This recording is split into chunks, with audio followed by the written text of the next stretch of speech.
Namaste. I wanted to do this clip because headstand is perhaps one of the most beneficial postures that we can practice. At the same time, the most unfortunate thing, I think, is that it's called a headstand, and that implies to a lot of people that it's okay to bear all of the weight on their head. So your head can take it, that's not a problem, but what can't sustain the weight of your whole body is the vertebra in your neck.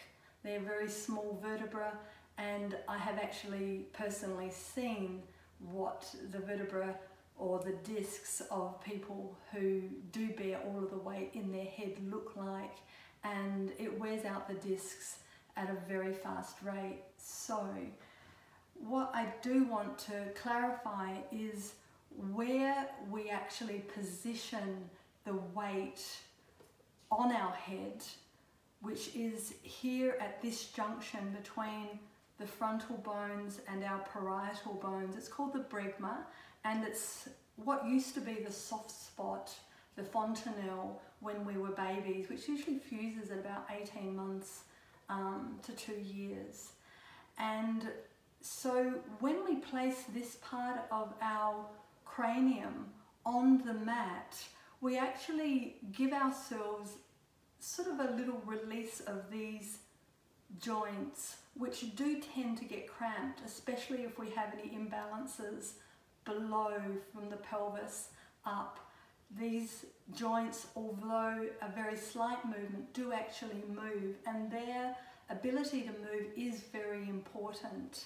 So it's quite a symphony of motion that these bones can each do, and they actually move with every breath that we take and help to circulate the important cerebrospinal CSF fluid that our brain produces, that nourishes and lubricates and hydrates our whole central nervous system. So whilst we place the weight there, we don't want to have more than 20% of the weight of our body bearing down through this joint.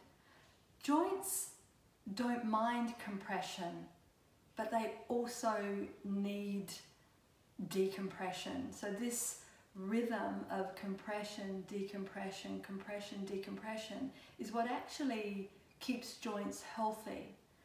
But because we want to work towards being able to lengthen our headstand, we don't want to have the joints in a compressed state for a long period of time. So bearing in mind that we only want to be taking 20% of our body weight into our cranium, and therefore keeping the weight off of the vertebra in our neck, what we need to do is to have substantial upper body strength that can support us. So when we're in a headstand, a tripod headstand, we actually are pushing the floor away to keep this weight of our whole body off of our head and neck. And so my husband Gregor and myself devised for all of our beginners a preparation for headstand, and I think this is vital to ensure that your students can do this before, or you personally, if you're the student, can do this before you begin to attempt a full inverted headstand. So the way you're setting yourself up, first of all, you need to check that your arm bone is actually longer than your neck and head, because if it's shorter, which does happen in some people, then you're going to need to prop yourself up on a frame of blankets that are fairly firm so that it doesn't increase your instability. Once you've done that, you will have the elbows at a distance that they're underneath your shoulders, so you've got this support. As soon as your elbows go too wide, you're going to tend to collapse. So you need a strong frame beneath you. This means that when you hold on to your arms, there'll be no gap between the web of your thumb and your arm. So it's like a little monkey grip that you'll measure the distance that is right specifically for you. So that's the distance that we have our elbows. Let me show you the setup. So I'm going to keep my elbows in that position, interlace my fingers. It may be more comfortable for you to have the heels of the hands together, but keep the wrists soft so that you're not in a strong flexed position. And then I'm going to go into a downward dog on my toes, but with my head off. Just watch me.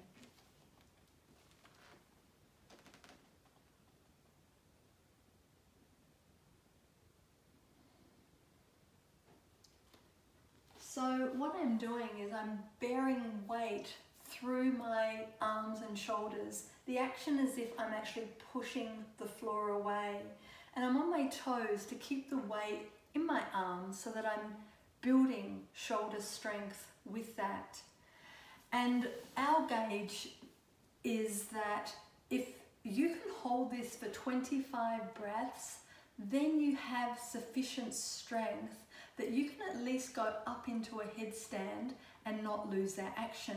So when you're going to go up, then you place that bregma, that point where the frontal and parietal bones meet, this one point, you place that, the crown of your head, on the mat. And then you begin to walk your feet up, whether you're going up with straight legs or bent knees, doesn't matter.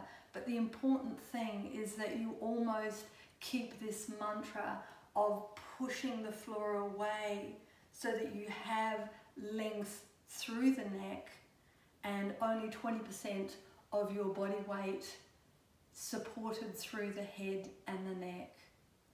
So I hope that's of help, another contribution towards saving your neck. Thanks for listening. Namaste.